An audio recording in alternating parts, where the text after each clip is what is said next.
Hello बच्चों, मैं नेहा चौधरी स्वागत करती हूँ आपका। देखिए बच्चों, हम लोग यूनिट नंबर 7 पी ब्लॉक के तत्व पढ़ रहे थे और पिछले वीडियो में हम लोगों ने वर्ग 15 के तत्वों के बारे में पढ़ा। और देखिए आज हम लोग बात करेंगे नाइट्रोजन के कुछ महत्वपूर्ण यौगिकों के बारे में। तो देखिए बच्चों ध्यान दीजिएगा।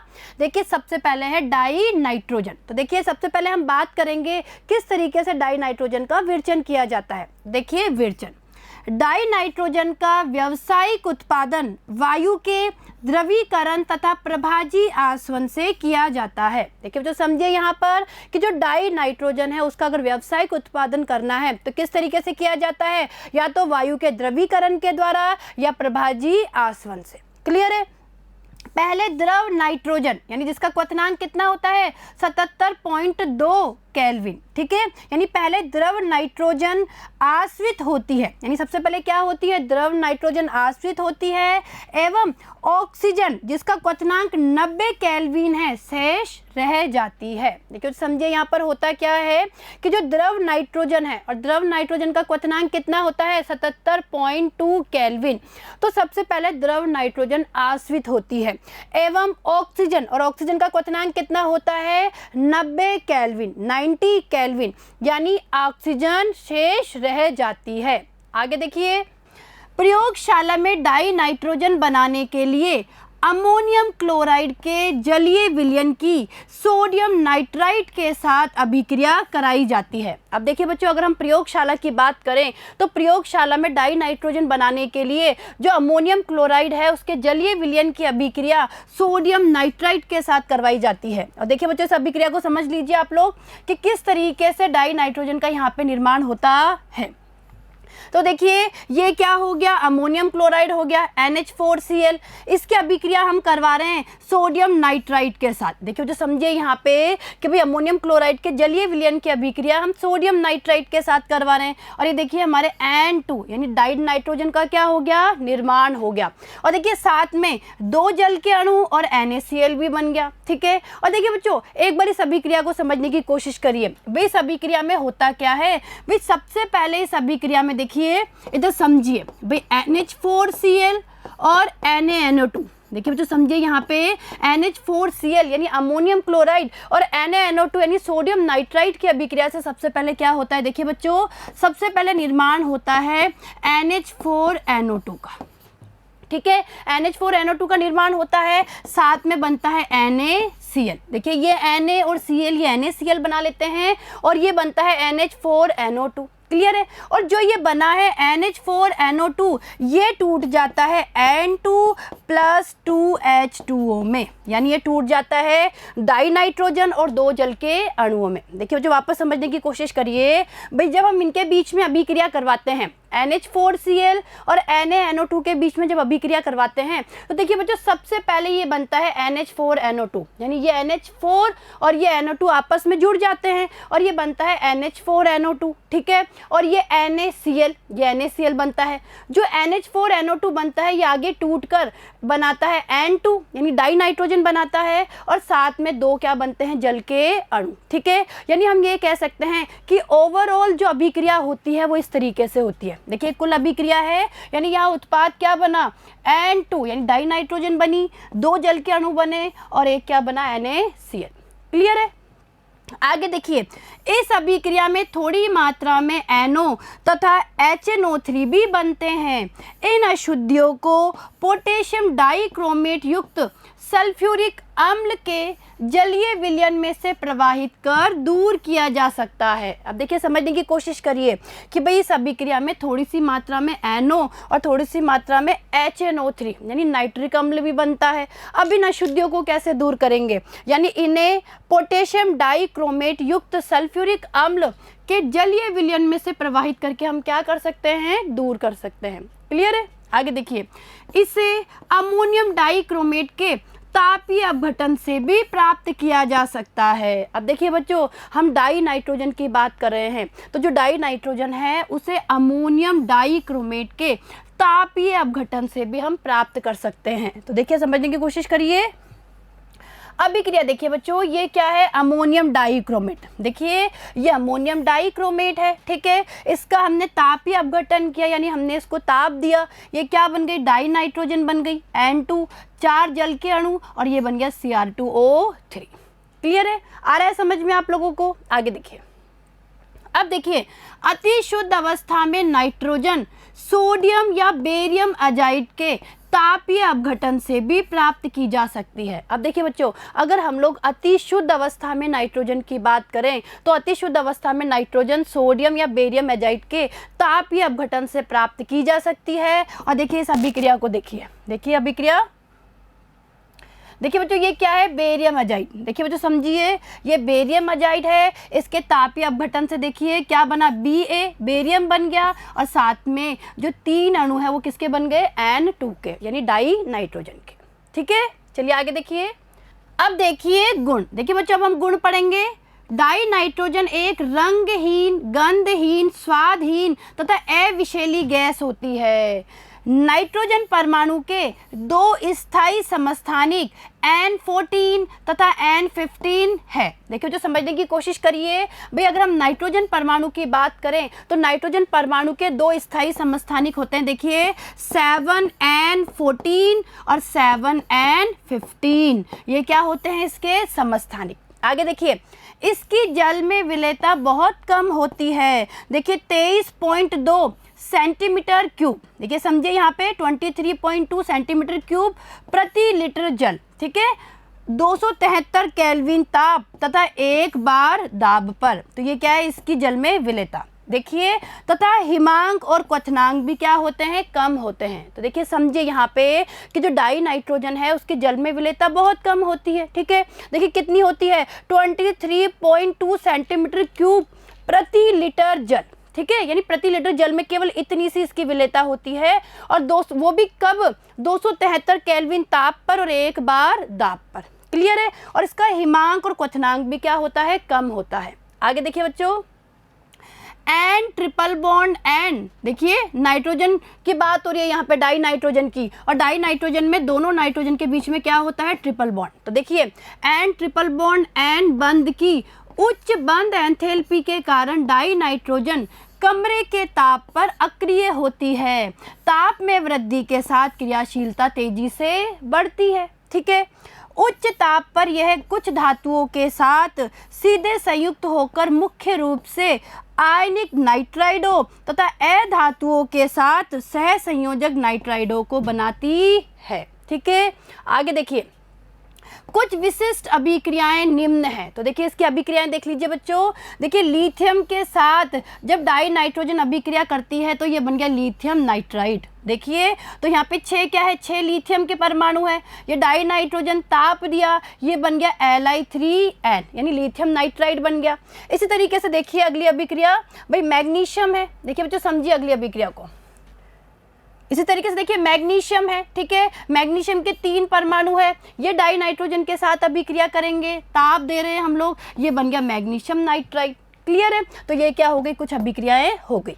आगे देखिए, डाई नाइट्रोजन उत्प्रेरक की उपस्थिति में लगभग 773 केल्विन ताप पर हाइड्रोजन के साथ संयोजित होकर अमोनिया बनाती है, जिसे कहते हैं हाबर प्रक्रम। तो देखिए बच्चों N2 और H2, देखिए समझिए यहाँ पर N2 और जो हमारे 3 अणु हैं हाइड्रोजन के, वो आपस में क्या करते हैं, 773 केल्विन ताप पर संयोजित होकर अमोनिया गैस का क्या करते हैं, निर्माण, जिसे कहा जाता है हाबर प्रक्रम। और देखिए यहाँ पे इसके लिए डेल एफ एच नोट का मान देखिए -46.1 किलो जूल मोल इनवर्स।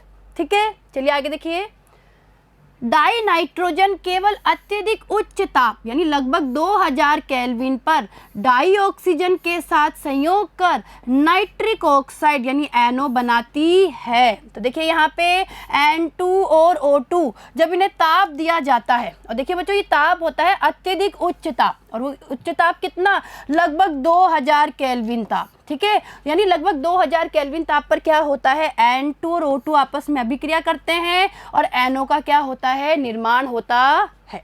ठीक है, यहाँ तक की बात आप लोगों को समझ में आई। चलिए आगे देखिए, अब देखिए इसके उपयोग। देखिए बच्चों, डाई नाइट्रोजन का मुख्य उपयोग अमोनिया तथा नाइट्रोजन युक्त अन्य औद्योगिक रसायनों, उदाहरण देखिए कैल्शियम साइनेमाइड के निर्माण में होता है।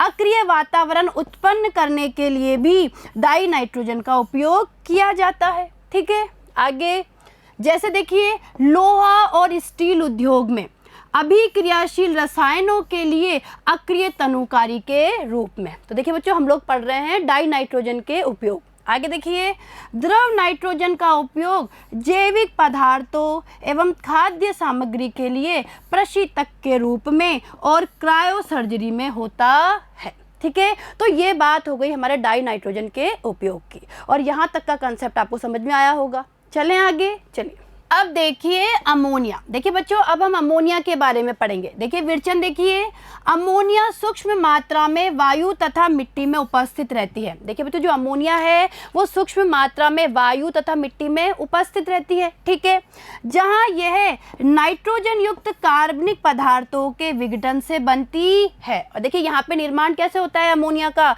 नाइट्रोजन युक्त कार्बनिक पदार्थों के विघटन से। और देखिए बच्चों, इसका उदाहरण देखिए, उदाहरण से समझिए कि किस तरीके से नाइट्रोजन युक्त कार्बनिक पदार्थों से हमारे अमोनिया का निर्माण होता है।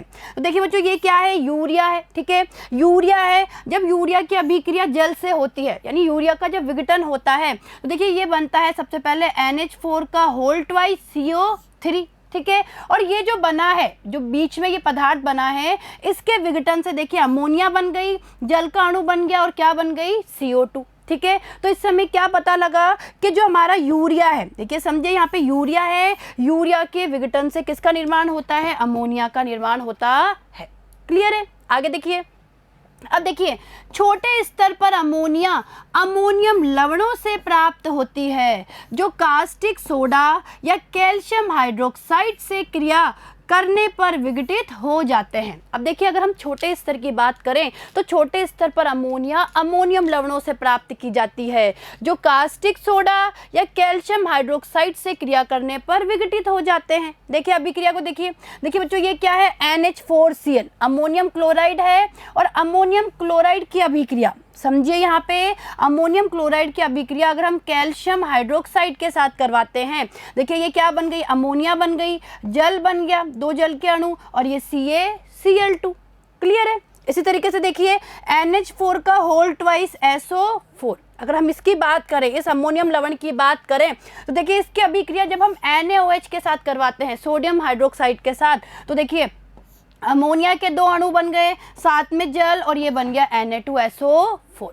ठीक है, आया समझ में ये आपको। चलिए आगे देखिए।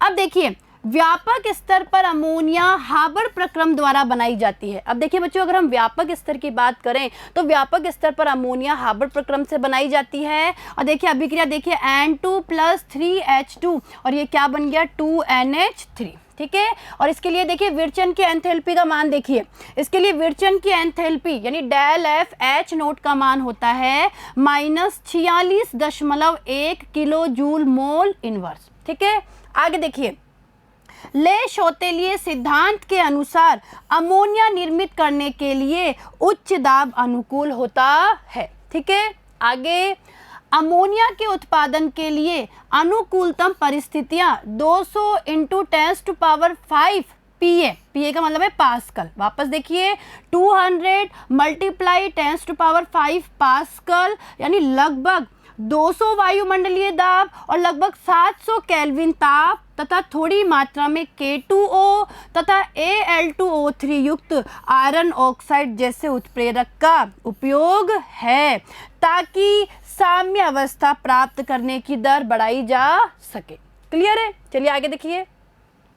अमोनिया उत्पादन के लिए प्रवाह चित्र निम्न है। अब देखिए बच्चों, अमोनिया के उत्पादन के लिए जो प्रवाह चित्र होता है उसे आप समझने की कोशिश करिए। देखिए बच्चों, ये आपको आना चाहिए, परीक्षा में पूछा जा सकता है। देखिए यहाँ पे देखिए सबसे पहले देखिए यहाँ से हाइड्रोजन और यहाँ से नाइट्रोजन गैस प्रवाहित की जाती है। देखिए ये तीर का निशान है, यानी यहाँ से हाइड्रोजन गैस और यहाँ से नाइट्रोजन गैस। ठीक है, इसके बाद में क्या होता है, ये संपीड़क है। देखिए संपीड़क है 20 MPa। ठीक है। यह है यहाँ पे संपीड़क है जिसका कि उच्च दाब होता है। इसके बाद देखिए ये जो गैस है H2 और N2 यहाँ से होते हुए उच्च दाब पर यहाँ प्रवाहित होती है, ठीक है, इधर की तरफ प्रवाहित होगी, इधर देखिए, और फिर इधर देखिए, समझिए यहाँ पर उत्प्रेरक होता है। देखिए बच्चों ये उत्प्रेरक चैम्बर है जिसमें iron oxide Al2O3 plus K2O होते हैं और ताप देखिए 700 केल्विन ताप, ठीक है। तो इसमें से जब N2S2 प्रवाहित होती है और देखिए यहाँ पे एक चैम्बर और है, देखिए बच्चों ये एक चैम्बर है जहाँ बनने वाली अमोनिया इकट्ठी होती है, तो वहाँ पे अगर कोई N2 या H2 बच जाती है तो वो भी दोबारा क्या होती है, पंप के थ्रू यहाँ पे प्रवाहित होती है, यानी वो भी यहाँ पे प्रवाहित होकर दोबारा आती है। देखिए दिखाया हुआ है एरो से। अब देखिए होता क्या है समझने की कोशिश करिए कि भाई यहाँ पे जो N2 और H2 आ रही है, जो नाइट्रोजन और हाइड्रोजन गैस आ रही है, वो सबसे पहले इस संपीड़क में से गुजरती है, यानी उच्च दाब हो जाता है उनका, और उसके बाद इस उत्प्रेरक कक्ष में से गुजरती है जो कि उच्च ताप है जिसका 700 केल्विन। क्लियर है। और फिर देखिए यहाँ से ये प्रवाहित होती है और क्या बनती है, अमोनिया बनती है, अमोनिया का निर्माण होता है। और देखिए बच्चों यहाँ पे क्या होता है, कभी कभी N2 और H2 भी बच जाती है, यानी कुछ मात्रा में नाइट्रोजन और हाइड्रोजन गैस बच जाती है जो क्रिया नहीं कर पाती। तो देखिए ये द्रव फॉर्म में यहाँ पे क्या हो जाती है, इकट्ठी। देखिए यहाँ पे द्रव अमोनिया को इकट्ठी कर ली जाती है और नाइट्रोजन और हाइड्रोजन जो बच गई, जो नाइट्रोजन हाइड्रोजन गैस बच गई, उसे दोबारा प्रवाहित किया जाता है और पंप के थ्रू वो वापस यहाँ पे आ जाती है, ठीक है। तो ये क्या हो गया, अमोनिया उत्पादन के लिए प्रवाह चित्र हो गया। क्लियर है बच्चों। आगे देखिए, अब गुण देखिए, अमोनिया एक तीखी गंध वाली रंगहीन गैस है।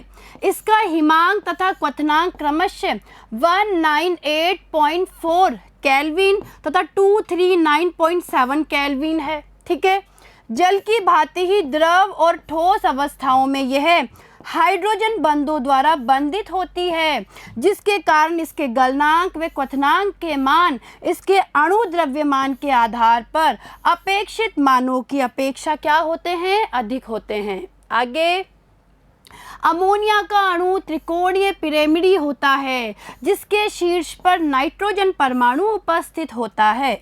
इसकी संरचना में 3 आभन युगल तथा एक एकांकी युगल होता है। तो देखिए बच्चों, अमोनिया की संरचना को समझने की कोशिश कीजिए कि जो अमोनिया का जो अणु होता है वो त्रिकोणीय पिरामिडी होता है इस तरीके से। और अगर आप ध्यान से देखेंगे तो देखिए नाइट्रोजन पे एक तो क्या है, ये एकांकी इलेक्ट्रॉन युग्म है और ये 3 क्या है, इसमें आभन युगल, ठीक है। और देखिए तीनों से क्या जुड़े हुए हैं, हाइड्रोजन। और अगर इसके बंध कोण की बात करें, बॉन्ड एंगल 107.8 डिग्री, और नाइट्रोजन और हाइड्रोजन के बीच की बंध दूरी की बात करें तो 101.7 पिकोमीटर, ठीक है। तो ये हमारी अमोनिया की क्या हो गई, संरचना हो गई।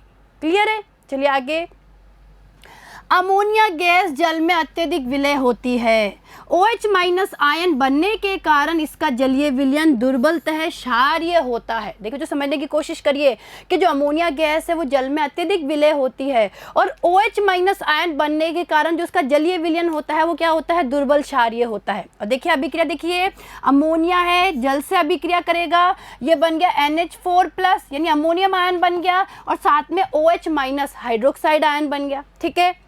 यह अम्लों के साथ अमोनियम लवण बनाती है। समझिए यहाँ पे कि अम्लों के साथ क्या बनाती है ये अमोनिया, अमोनियम लवण। उदाहरण देखिए NH4Cl, NH4 का होल ट्वाइस SO4 इत्यादि, ठीक है, ये अमोनियम लवण हो गए। एक दुर्बल क्षार के रूप में यह कई धातुओं के लवणों के विलयनों से उनके हाइड्रोक्साइडों यानी कुछ धातुओं के जलीय ऑक्साइडों को अवक्षेपित करती है। आगे देखिए बच्चों, जैसे देखिए ZnSO4, ठीक है, जिंक सल्फेट है, ZnSO4 है। अभी ZnSO4 की अभिक्रिया जब हम NH4OH के साथ करवाते हैं, अमोनियम हाइड्रोक्साइड के साथ, तो देखिए ये क्या बन गया, Zn और OH का ट्वाइस बन गया, होल ट्वाइस हो गया OH का, यानी ये क्या बन गया हमारा, जिंक हाइड्रोक्साइड बन गया। और साथ में देखिए NH4 का होल ट्वाइस SO4, ठीक है। और इसका अवक्षेप कैसा होता है, श्वेत अवक्षेप आता है। इसी तरीके से देखिए FeCl3, इसकी अभिक्रिया हम NH4OH अमोनियम हाइड्रोक्साइड के साथ करवा रहे हैं, ये बन गया Fe2O3.XH2O जिसका बुरा अवक्षेप होता है और साथ में NH4Cl यानी अमोनियम क्लोराइड, ठीक है, आया समझ में ये आपको? चलिए आगे देखिए। अमोनिया अणु के नाइट्रोजन परमाणु पर एक एकांक इलेक्ट्रॉन युगल की उपस्थिति इसे लुईस क्षारक बनाती है। देखिए समझने की कोशिश करिए कि अमोनिया अणु के नाइट्रोजन पर एकांक इलेक्ट्रॉन युगल उपस्थित होने के कारण ये कैसा है? लुईस क्षारक है, यानी लुईस क्षारक की तरह व्यवहार करता है। यह इलेक्ट्रॉन एकांकी युगल दान करके धातु आयनों के साथ बंध बनाता है।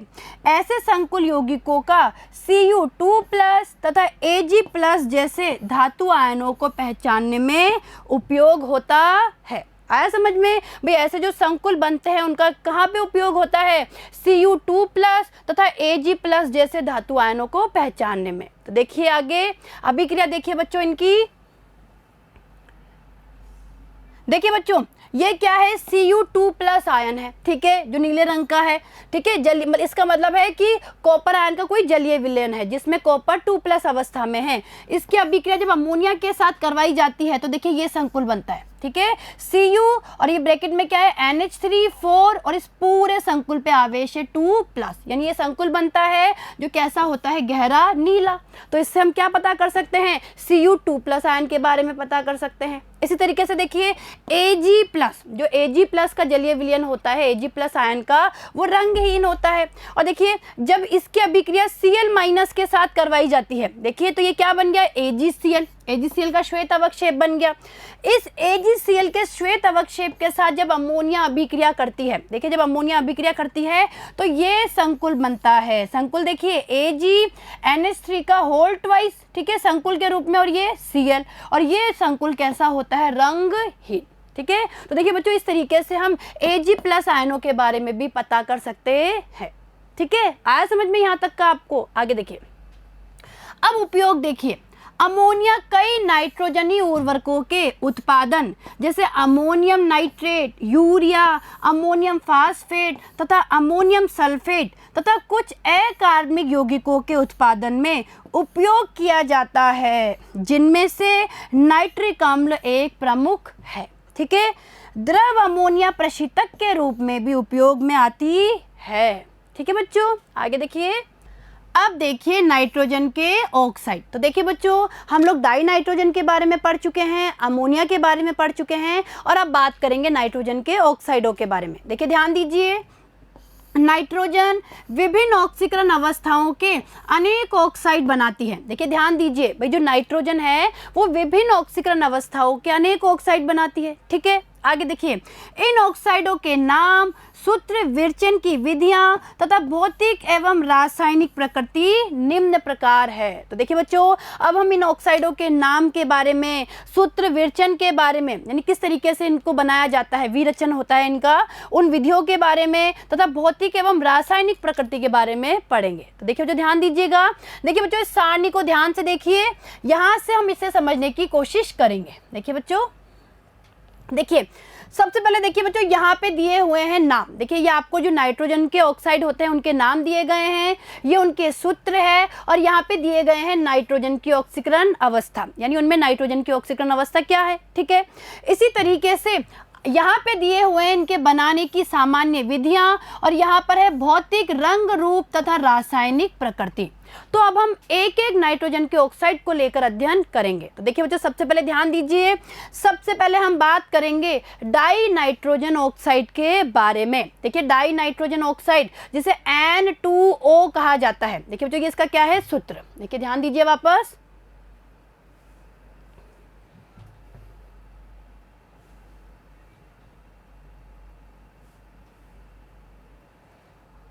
देखिए बच्चों डाई नाइट्रोजन ऑक्साइड को N2O कहा जाता है, और देखिए इसे नाइट्रोजन फर्स्ट ऑक्साइड भी कहते हैं, और इसमें नाइट्रोजन की ऑक्सीकरण अवस्था होती है +1, ठीक है।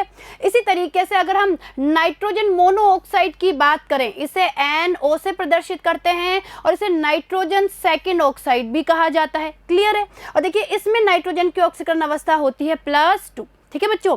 इसी तरीके से अगर हम डाई नाइट्रोजन ट्राई ऑक्साइड की बात करें, यानी N2O3, इसका सूत्र है, इसे नाइट्रोजन थर्ड ऑक्साइड भी कहा जाता है, और इसमें नाइट्रोजन की ऑक्सीकरण अवस्था होती है +3, ठीक है। तो ये तो हमने बात कर ली नाइट्रोजन के ऑक्साइडों के नाम, ये हो गए इनके सूत्र N2O, NO, N2O3 और ये इनमें ऑक्सीकरण अवस्था हो गई नाइट्रोजन की, इसमें +1, इसमें देखिए +2 और इसमें +3। क्लियर है।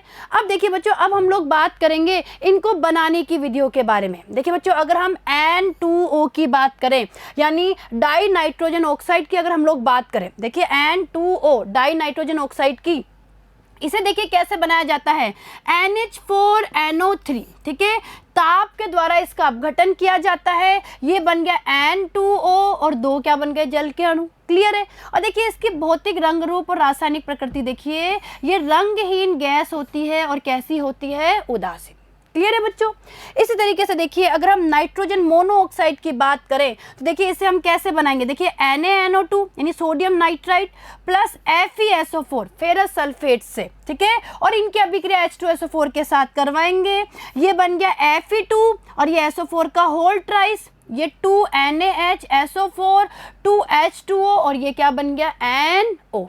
क्लियर है बच्चों। तो ये इसके बनाने की क्या हो गई, अभिक्रिया हो गई। और देखिए ये भी रंगहीन गैस है और कैसी होती है, उदासीन।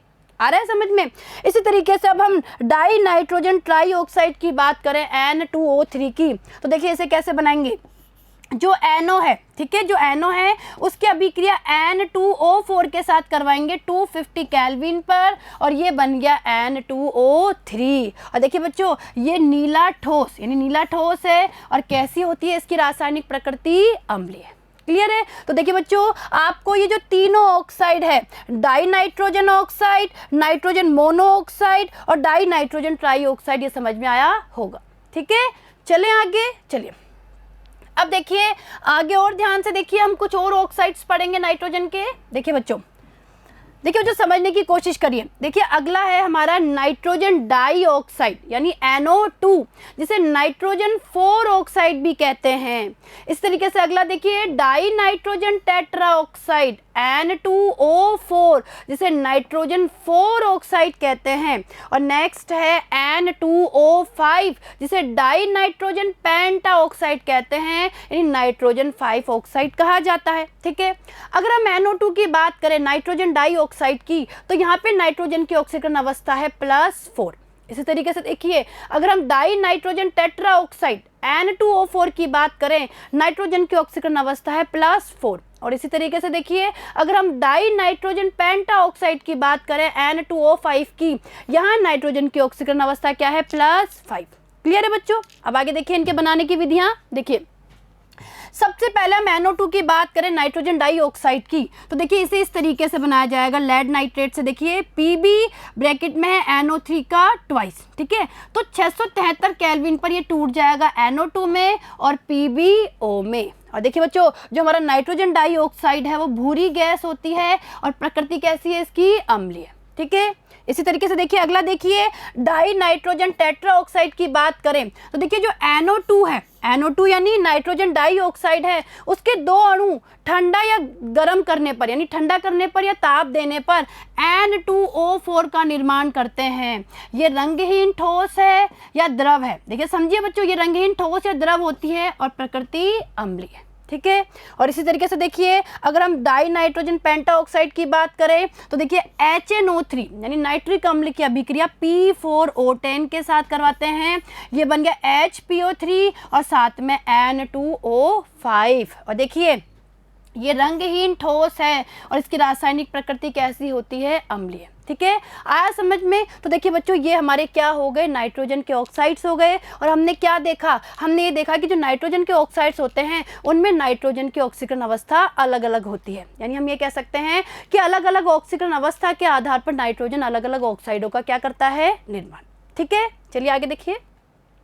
अब देखिए ऑक्साइडों की मुख्य लुईस डॉट अनुनाद संरचनाएं तथा आबंध प्राचल निम्न सारणी में है। अब देखिए बच्चों अब हम क्या करेंगे, इन ऑक्साइडों की मुख्य लुईस संरचनाएं देखेंगे। देखिए समझिए यहाँ पे, देखिए बच्चों इस टेबल को ध्यान से देखिए। देखिए बच्चों ये आपको आनी चाहिए। देखिए बच्चों यहाँ पे आपको दिए गए हैं सूत्र, ये दी गई है अनुनाद संरचनाएं और यहाँ दिए गए हैं आबंध प्राचल। देखिए समझिए, सबसे पहले N2O की हम लोग बात करें तो देखिए ये इसकी संरचना होती है N डबल बॉन्ड O, ठीक है। इस नाइट्रोजन पे देखिए 1 और 2 क्या है, एकांकी इलेक्ट्रॉन युग्म है। देखिए ये एकांकी इलेक्ट्रॉन युग्म और ये भी। इसी तरीके से इस ऑक्सीजन पे देखिए ये दोनों क्या है, एकांकी इलेक्ट्रॉन युग्म। और ये इसकी देखिए ये इसकी क्या है, अनुनादी संरचना। और अनुनादी संरचना ध्यान से देखेंगे तो दोनों नाइट्रोजन के बीच में ट्रिपल बॉन्ड है और ऑक्सीजन के पास देखिए 1, 2, 3 एकांकी इलेक्ट्रॉन युग्म है और इस नाइट्रोजन के पास में 1 एकांकी इलेक्ट्रॉन युग्म है। क्लियर है।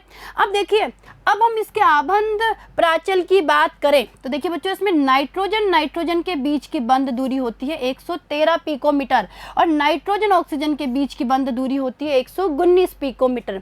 और ये कैसा होता है, रेखिक। कैसा होता है ये अणु, रेखिक। क्लियर है।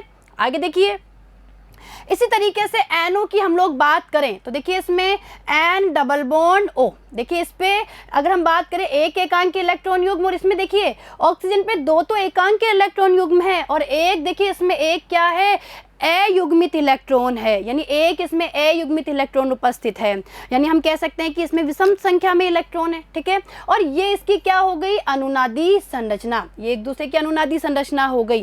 और देखिए बच्चों, इसके अगर हम आबंध प्राचल के बारे में बात करें तो NO के बीच की बंध दूरी होती है 115 पिकोमीटर। क्लियर है, आ रहा है समझ में आप लोगों को। इसी तरीके से देखिए बच्चों, तीसरा देखिए N2O3। देखिए N2O3 की बात करें तो नाइट्रोजन के बीच में ये सिंगल बॉन्ड, ये नाइट्रोजन ऑक्सीजन के बीच में डबल बॉन्ड, इस नाइट्रोजन ऑक्सीजन के बीच में सिंगल बॉन्ड और इस नाइट्रोजन ऑक्सीजन के बीच में डबल बॉन्ड, ठीक है। इस पे देखिए 1 और 2 एकांकी इलेक्ट्रॉन युग्म, इसके पास 1, 2, 3 एकांकी इलेक्ट्रॉन युग्म, इस नाइट्रोजन पे भी 1 एकांकी इलेक्ट्रॉन युग्म और इस ऑक्सीजन पे 2 एकांकी इलेक्ट्रॉन युग्म, ठीक है। और देखिए ये इसकी अनुनादी संरचना है। भाई अनुनादी संरचना हो गई।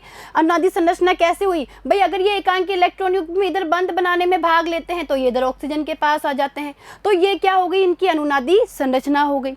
आ रही है ना समझ में आप लोगों को। और देखिए इसके बंध प्राचल की बात करें तो देखिए बच्चों, नाइट्रोजन इनके बीच की बंध दूरी ये होती है 186 पिकोमीटर। इसी तरीके से नाइट्रोजन ऑक्सीजन की बात करें, बंध दूरी 114 पिकोमीटर और इस नाइट्रोजन ऑक्सीजन के बीच की बंध दूरी 121 पिकोमीटर, ठीक है। और बंध कोण देखिए ONN, ये वाला जो हमारा बॉन्ड है ये होता है 105 डिग्री का, जो बंध कोण है 105 डिग्री।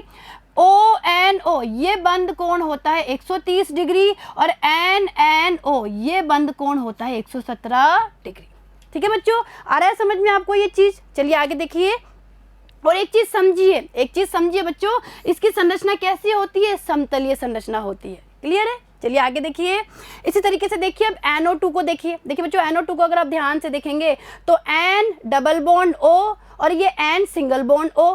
इस पे देखिए 1, 2, 3 एकांकी इलेक्ट्रॉन युग्म है, इसमें 2 एकांकी इलेक्ट्रॉन युग्म है और नाइट्रोजन के पास में एक अयुग्मित इलेक्ट्रॉन है। देखिए बच्चों, नाइट्रोजन के पास में अयुग्मित इलेक्ट्रॉन है। और देखिए बच्चों, जहाँ पे भी अयुग्मित इलेक्ट्रॉन उपस्थित होता है ना, वो पदार्थ कैसे होते हैं, अनुचुंबकीय होते हैं। ये हम लोग पढ़ के आए हुए हैं। और देखिए ये इसकी क्या हो गई, अनुनादी संरचना। ये इनकी क्या हो गई, अनुनादी संरचना हो गई। और देखिए अनुनादी संरचना कैसे बनेगी भाई, अगर ये एकांकी इलेक्ट्रॉन युग्म पाई बंध बनाने में भाग लेंगे तो ये आगे शिफ्ट हो जाएंगे, तो ये अनुनादी संरचना हो गई NO2 की।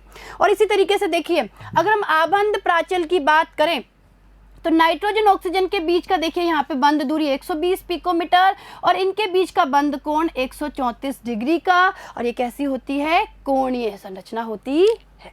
क्लियर है। चलिए आगे देखिए। अब देखिए बच्चों, अगला देखिए, अगला है बच्चों N2O4। देखिए समझिए, अगला है N2O4। देखिए इसकी संरचना देखिए, अनुनादी संरचना है N सिंगल बॉन्ड N, इस N से डबल बॉन्ड O और ये सिंगल बॉन्ड O। इससे नाइट्रोजन से देखिए single bond O double bond O, ठीक है। इस ऑक्सीजन पे देखिए 1, 2, 3 एकांकी इलेक्ट्रॉन युग्म, इस पे भी 1, 2, 3 एकांकी इलेक्ट्रॉन युग्म, इसमें 2 एकांकी इलेक्ट्रॉन युग्म और इसमें भी 2 एकांकी इलेक्ट्रॉन युग्म। और ये इसकी क्या हो गई, अनुनादी संरचना है, ठीक है बच्चों। और अनुनादी संरचनाएं कैसे बनती है आपको समझ में आई होगी। भाई क्या होगा भाई, जो यहाँ पे ये इलेक्ट्रॉन युग्म है, ये इलेक्ट्रॉन युग्म अगर बंध बनाने में भाग लेंगे तो ये बंध के इलेक्ट्रॉन इधर शिफ्ट हो जाएंगे। तो ये देखिए ये क्या हो गई, इनकी अनुनादी संरचनाएं हो गई। और इसी तरीके से अगर हम आबंध प्राचल की बात करें तो देखिए नाइट्रोजन नाइट्रोजन के बीच की बंध दूरी 175 पिकोमीटर। इस नाइट्रोजन यानी ऑक्सीजन नाइट्रोजन ऑक्सीजन, देखिए बच्चों ऑक्सीजन नाइट्रोजन ऑक्सीजन के बीच के बंध कोण 135 डिग्री और नाइट्रोजन ऑक्सीजन के बीच की बंध दूरी 121 पिकोमीटर। और देखिए ये कैसी होती है, समतलीय। ठीक है, इसी तरीके से आखिरी देखिए बच्चों लास्ट क्या है, N2O5। देखिए यहाँ पे इसकी संरचना N single bond O single bond N, और देखिए इससे सिंगल बॉन्ड से O डबल बॉन्ड से O, इस नाइट्रोजन से डबल बॉन्ड से O और ये सिंगल बॉन्ड से O। और देखिए इसमें 1 2 एकांक इलेक्ट्रॉन युग्म, इसमें 3 एकांक इलेक्ट्रॉन युग्म, इस ऑक्सीजन पे 2 एकांक इलेक्ट्रॉन युग्म, इस ऑक्सीजन पे 3 एकांक इलेक्ट्रॉन युग्म और इस पे 2 एकांक इलेक्ट्रॉन युग्म। ठीक है, और देखिए ये इनकी क्या हो गई, अनुनादी संरचना। ये इसकी क्या हो गई, अनुनादी संरचना हो गई। भाई अगर ये एकांक इलेक्ट्रॉन युग्म अनुनाद में भाग लेते हैं, ये पाई बंध के इलेक्ट्रॉन आगे शिफ्ट हो जाते हैं, अनुनादी संरचनाएं हो गई। और देखिए इसके आबंध प्राचल देखिए बच्चों, देखिए समझिए भाई इस नाइट्रोजन ऑक्सीजन के बीच की बंध दूरी होती है 151 पिकोमीटर, इस नाइट्रोजन ऑक्सीजन के बीच की दूरी 119 पिकोमीटर। और देखिए नाइट्रोजन ऑक्सीजन नाइट्रोजन के बीच का जो बंध कोण है 112 डिग्री और ऑक्सीजन नाइट्रोजन ऑक्सीजन के बीच का जो बंध कोण है वो होता है 134 डिग्री। और इसकी संरचना भी क्या होती है, समतलीय। क्लियर है। तो देखिए बच्चों आपको जो ये नाइट्रोजन के ऑक्साइड है इनकी अनुनादी संरचनाएं समझ में आई होगी और ये आबंध प्राचल भी समझ में आए होंगे। और देखिए बच्चों जो इनकी लुईस संरचनाएं हैं इन्हें कहा जाता है लुईस संरचनाएं। तो ये लुईस संरचनाएं और अनुनादी संरचनाएं आपको आनी चाहिए। ठीक है, चलें आगे हम लोग, चलिए आगे देखिए। अब देखिए नाइट्रिक अम्ल, देखिए बच्चों अब हम नाइट्रिक अम्ल के बारे में पढ़ेंगे। देखिए नाइट्रोजन H2N2O2 यानी हाइपोनाइट्रस अम्ल, HNO2 यानी नाइट्रस अम्ल, HNO3 यानी नाइट्रिक अम्ल जैसे ऑक्सो अम्ल बनाती है। ठीक है, इनमें HNO3 यानी नाइट्रिक अम्ल सबसे महत्वपूर्ण है। ठीक है, और अब हम इसी के बारे में पढ़ेंगे। चलिए आगे देखिए। विरचन देखिए, प्रयोगशाला में नाइट्रिक अम्ल कांच के रिटोर्ट यानी भभका में सांद्र H2SO4 तथा NaNO2 अथवा KNO3 को गर्म करके प्राप्त किया जाता है। तो देखिए बच्चों अभिक्रिया देख लीजिए किस तरीके से नाइट्रिक अम्ल बनती है प्रयोगशाला में। देखिए बच्चों ये क्या है, NaNO3। ठीक है, NaNO3 की अभिक्रिया हम करवा रहे हैं H2SO4 के साथ में, ये बन गया NaHSO4 और साथ में देखिए HNO3। ठीक है, तो देखिए आगे। व्यापक स्तर पर यह मुख्यतः ओस्टवाल्ड प्रक्रम द्वारा बनाया जाता है। देखिए बच्चों अगर व्यापक स्तर पे हम लोग बात करें तो व्यापक स्तर पर यह मुख्यतः ओस्टवाल्ड प्रक्रम द्वारा बनाया जाता है। ठीक है, चलिए आगे देखिए। यह विधि अमोनिया के वायुमंडलीय ऑक्सीजन द्वारा उत्प्रेरकीय ऑक्सीकरण पर आधारित है। तो देखिए बच्चों जो ओस्टवाल्ड विधि होती है वो अमोनिया के वायुमंडलीय ऑक्सीजन द्वारा उत्प्रेरकीय ऑक्सीकरण पर आधारित होती है। और देखिए समझिए सभी क्रिया को देखिए।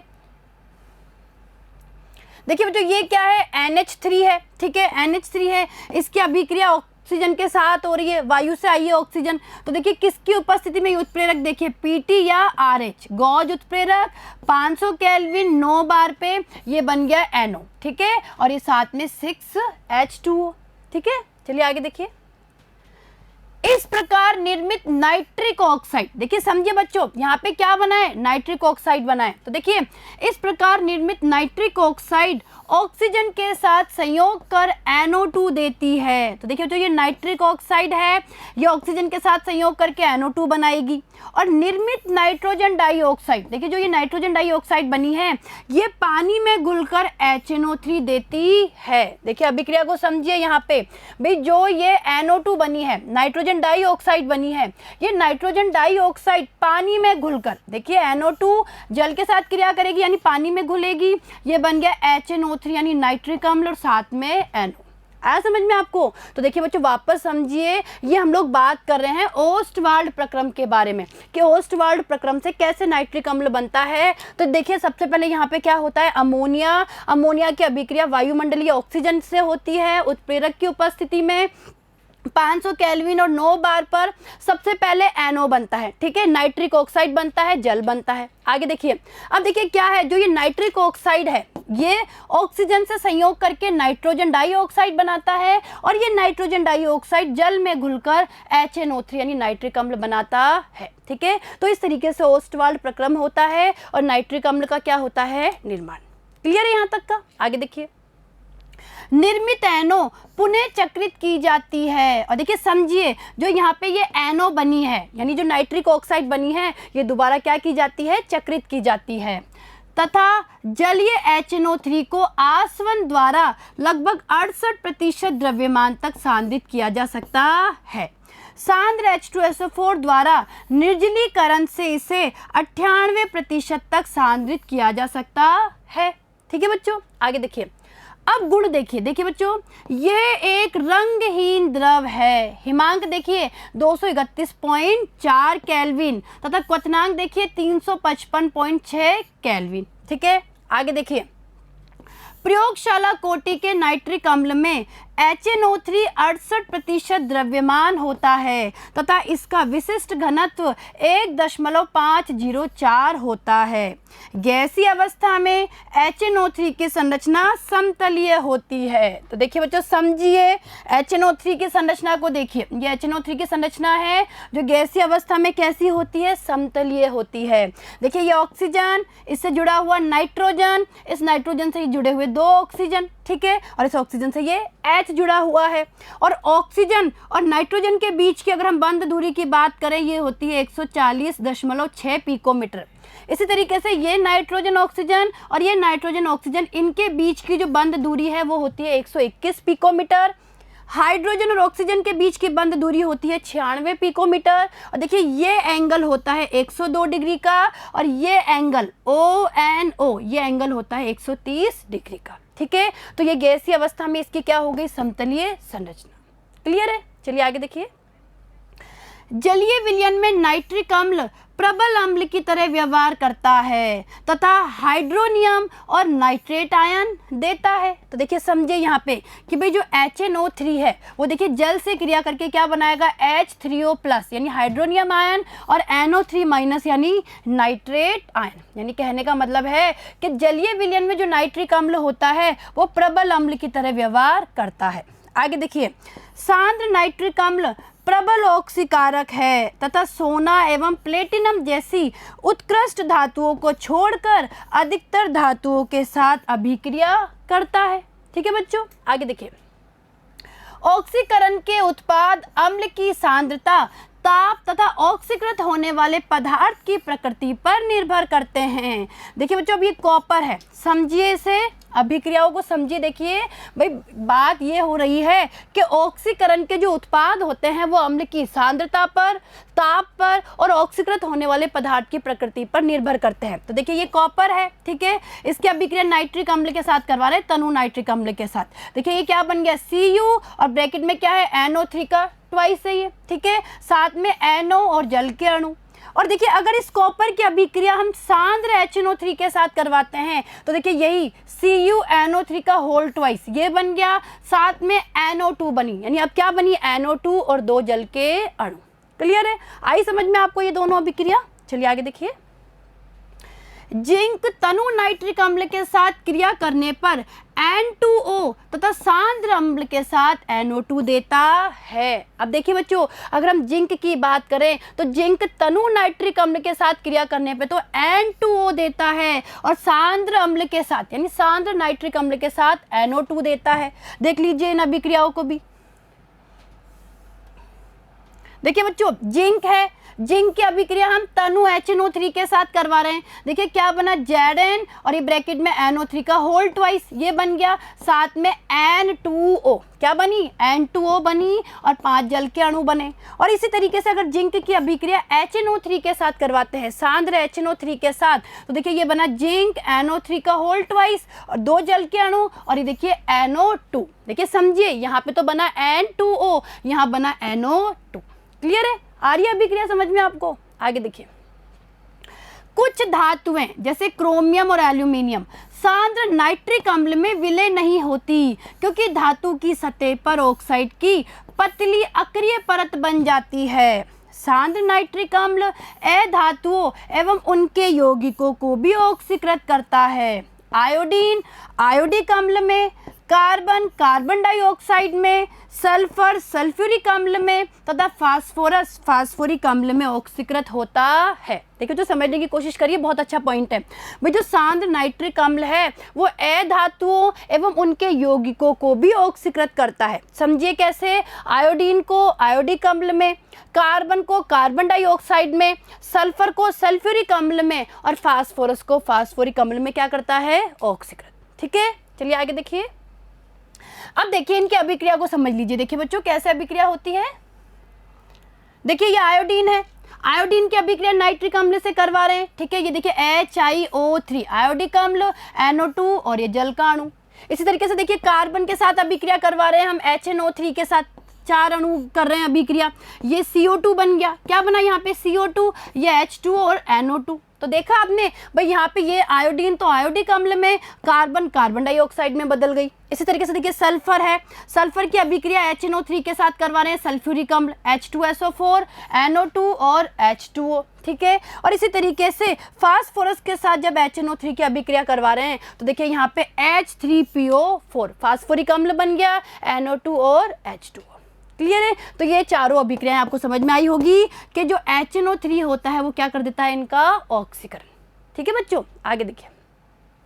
अब देखिए भूरी वलय परीक्षण। देखिए बच्चों बहुत इंपॉर्टेंट पॉइंट है ये। भूरी वलय परीक्षण क्या होता है? देखिए नाइट्रेटों के लिए सुपरिचित भूरा वलय परीक्षण Fe2+ आयनों की नाइट्रेटों को नाइट्रिक ऑक्साइड में अपचित करने की क्षमता पर निर्भर करता है, जो Fe2+ से अभिक्रिया कर भूरे रंग का संकुल बनाता है। ठीक है, आगे देखिए।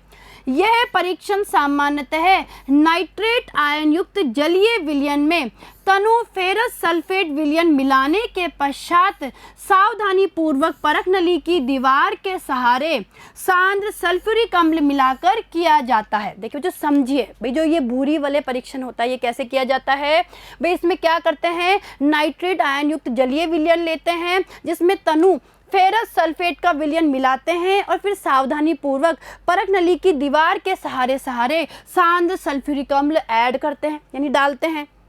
विलयन तथा सल्फ्यूरिक अम्ल अंतरा पृष्ठ पर एक भूरी वलय का बनना विलयन में नाइट्रेट आयन की उपस्थिति का संकेत करता है। तो देखिए बच्चों, इस परीक्षण से हम ये पता करते हैं कि नाइट्रेट आयन उपस्थित है या नहीं। ठीक है, चलिए आगे देखिए।